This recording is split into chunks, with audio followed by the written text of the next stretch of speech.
મિત્રો, સ્વાગત છે તમારું મારા આજના નવા વિડીયોમાં। મિત્રો, આજે આપણે બનાવીશું કોથમીર વડી। એના માટે મેં કોથમીરને એક આખી જુડી આપણે લેવાની છે। એને સારી રીતે ધોઈ અને આપણે પહેલાં તો ઝીણી ઝીણી કટિંગ કરી લઈશું। આપણે કોથમીરને સારી રીતે ધોઈ અને કોરી કરી અને એને ઝીણી ઝીણી આ રીતે કટિંગ કરી લેવું। આપણે ફ્રેશ કોથમીરનો જ આમાં ઉપયોગ કરવાનો છે, એટલે ફ્રેશ જ કોથમીર લઈ અને એને સારી રીતે ધોઈ અને ઝીણી ઝીણી કટિંગ કરી લેવાની। હવે આપણે આમાં એડ કરવા માટે એક ચટણી બનાવીશું।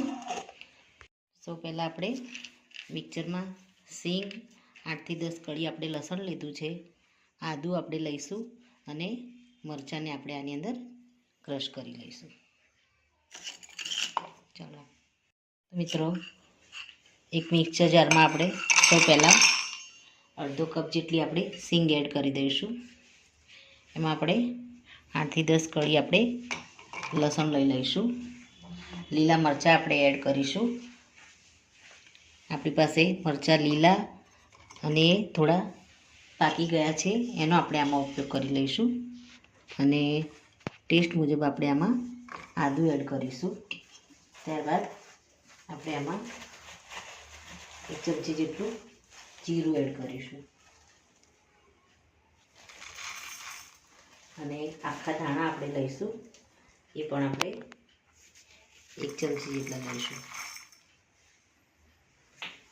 હવે આપણે આને ક્રશ કરી લઈશું। તો મિત્રો, આપણે મિક્સરમાં સિંગ, લસણ, આદુ મરચાં અને ધાણા જીરું સારી રીતે ક્રશ કરી દીધા છે। તો હવે આપણે લોટને બાંધવાની શરૂઆત કરીશું। તો સૌ પહેલાં આપણે એક મોટું વાસણ લઈશું, જેમાં આપણે સમારેલી કોથમીરને આ રીતે ચારે બાજુ પાથરી દઈશું। કોથમીર આમાં મેઇન ઇન્ગ્રેડિયન્ટ છે, એટલે કોથમીર તમારે આમાં વધારે લેવાની છે।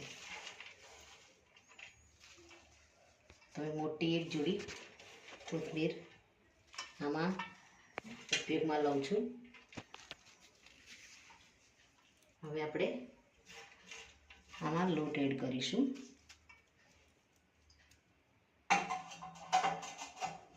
તો લોટમાં આપણે સૌ પહેલાં તો આપણે ઘઉંનો લોટ 2 ચમચી જેટલો છે, એને આપણે આમાં એડ કરીશું।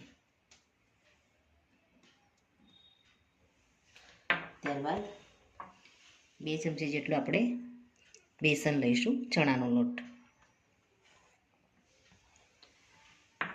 ત્યારબાદ 2 થી 3 ચમચી આપણે ચોખાનો લોટ લઈશું।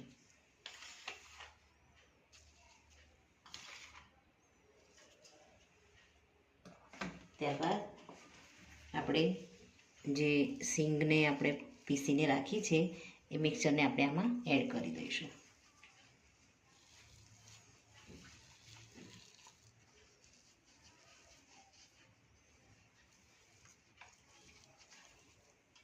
ત્યારબાદ આપણે આમાં અજમો એડ કરીશું। એને તમે સિંગની સાથે પીસવો હોય તો તમે પીસવામાં પણ તમે એડ કરી શકો છો। આપણે આ રીતે હાથ વડે ક્રશ કરી અને લઈ લઈશું। ત્યારબાદ એમાં આપણે 1 ચમચી જેટલા તલ એડ કરીશું। ત્યારબાદ ટેસ્ટ મુજબ આપણે આમાં મીઠું એડ કરીશું।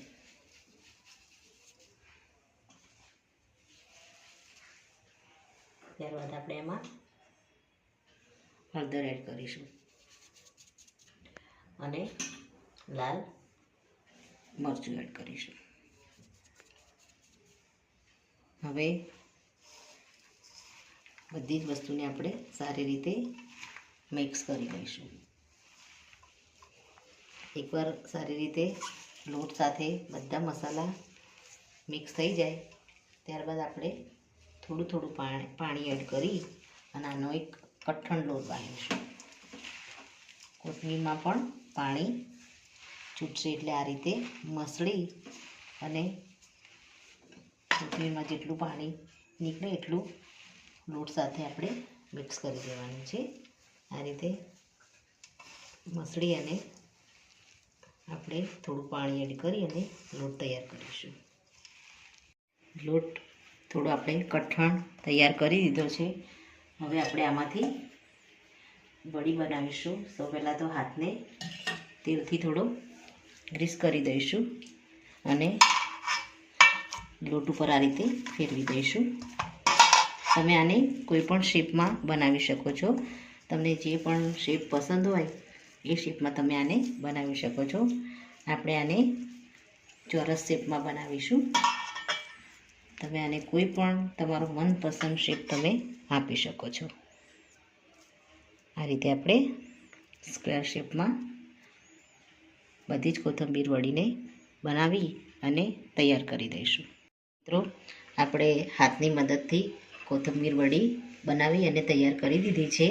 હવે આપણે આને 10-15 મિનિટ માટે ફ્રીજમાં ઠંડી થવા મૂકીશું, જેથી થોડી હાર્ડ થઈ જાય. વડીને ફ્રીજમાંથી આપણે બહાર લઈ લીધી છે. 10-15 મિનિટ માટે મૂકી હતી. હવે આપણે ગેસ ઉપર તેલને ગરમ કરીશું અને એમાં આને ફ્રાય કરી લઈશું મીડિયમ તેલ ઉપર. આને તમે શેલો ફ્રાય પણ કરી શકો છો. મિત્રો આપણે તેલને ગરમ થવા મૂકી દીધું છે. આપણું તેલ મીડિયમ આપણે ગરમ કર્યું છે. આપણે એમાં વડી એડ કરી અને ફ્રાય કરી લઈશું.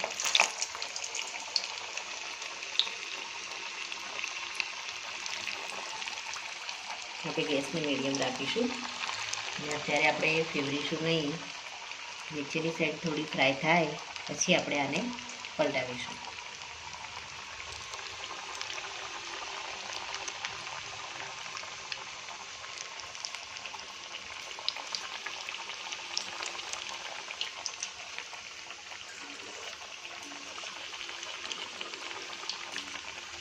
શિયાળામાં ચા સાથે અને આ કોથમીર વડીનો નાસ્તો ખૂબ જ મજા આવે છે કરવાની. તો નીચેની સાઈડ મિત્રો થોડું ફ્રાય થઈ ગઈ છે. થોડો કલર ચેન્જ થાય આપણે આને પલટાવી દઈશું. હળવેથી આપણે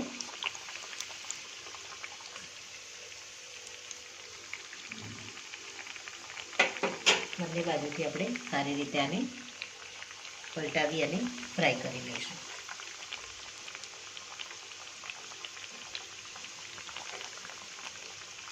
તો મિત્રો આપણે કોથમીર વડી છે સરસ રીતે ફ્રાય થઈ ગઈ છે. આને આપણે અલગ વાસણમાં કાઢી લઈશું. એકદમ સરસ ક્રિસ્પી તૈયાર થઈ છે.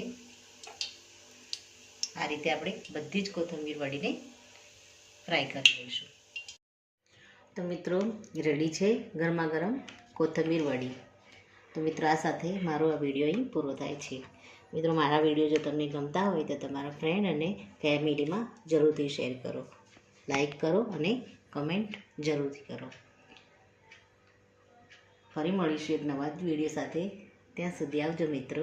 Thank you.